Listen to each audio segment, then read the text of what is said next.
Welcome back to my channel!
Hello mga Megs! Welcome back to my channel. Gagawa pala ako ng buko salad at saka fruit punch. Yung una kong gagawin, fruit punch. Ito ang mga ingredients sa buko salad. Pero yung mga sabaw niya kukunin ko para sa fruit punch ko. Ang sabaw lang dito kukunin ko. Saka meron pa rin akong Nata ni Coco with lychee flavor. Ito yung buko juice. Ayan.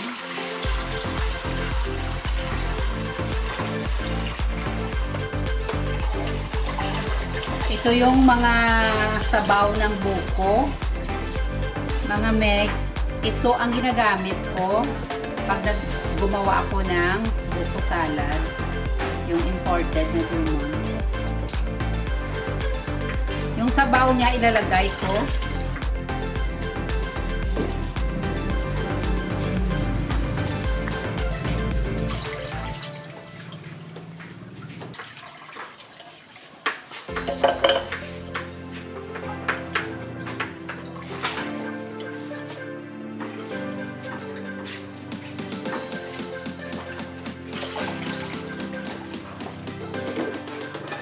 Nata ni Coco, Buko Pandan flavor. At ang isa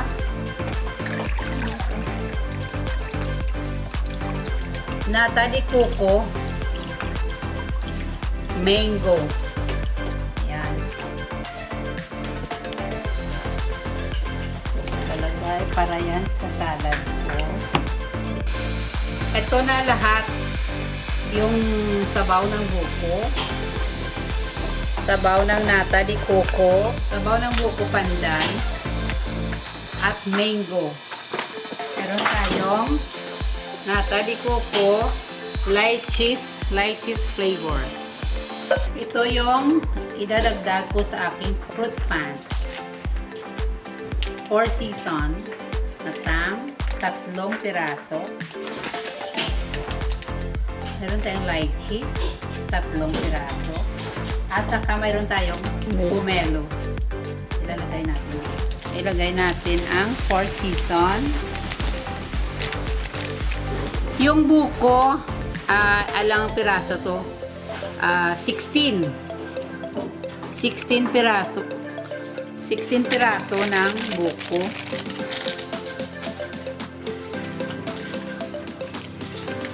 Ito yung lychee.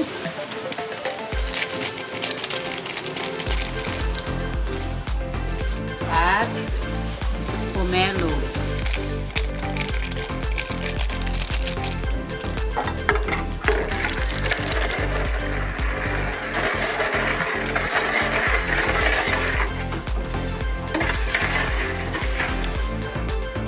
Maglalagay tayo ng apple.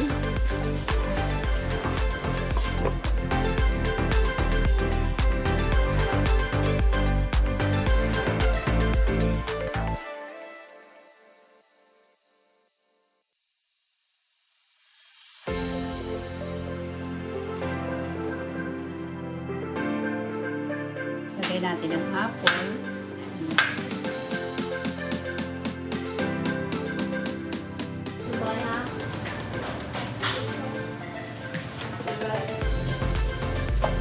Ilagay na lang natin. Buko.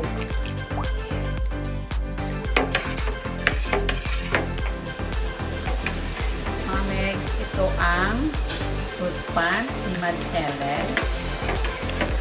Ayan, may mga buko sa iba pa. Dapat may watermelon. Kaso hindi ako bumili kasi color yellow. Gusto ko yung red. Walang red. So, nilagay ko buko, yung pinakamalambot, at saka yung apple. Ayan. Gusto ko na sana ilagay ang buong isang plastic na ice. Kaso lang mamaya pa ang kainan. Baka matunaw ang ice at umiba yung lasa. So, ito ngayon, subukan natin. Try natin. Yan. Ito ang fruit punch ni Helen.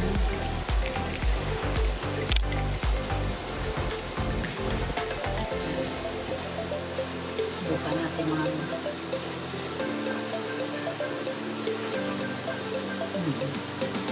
sarap. Yung ano yung lata kanina, yung masarap.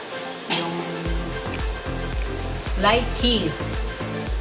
Lumalabas yung ano, masarap kasi mix lahat ng klase ng juice. Pero yung lychee, yung lasa, ang sarap, ang bango. Para maraming lychee. Wala ka nang hahanapin. Kaya natin. Parang red horse lang. Sana mayroon kayong natututunan sa ginawa kong fruit punch. At maganda ito sa mga occasions. At kung gusto nyo na mas masarap pa, lagyan nyo ng isang boteng red wine. Pwede siya lagyan ng red wine. Kaso, kung may bata, hindi pwede. So, ito na lang. Thank you mga Megs! Bye!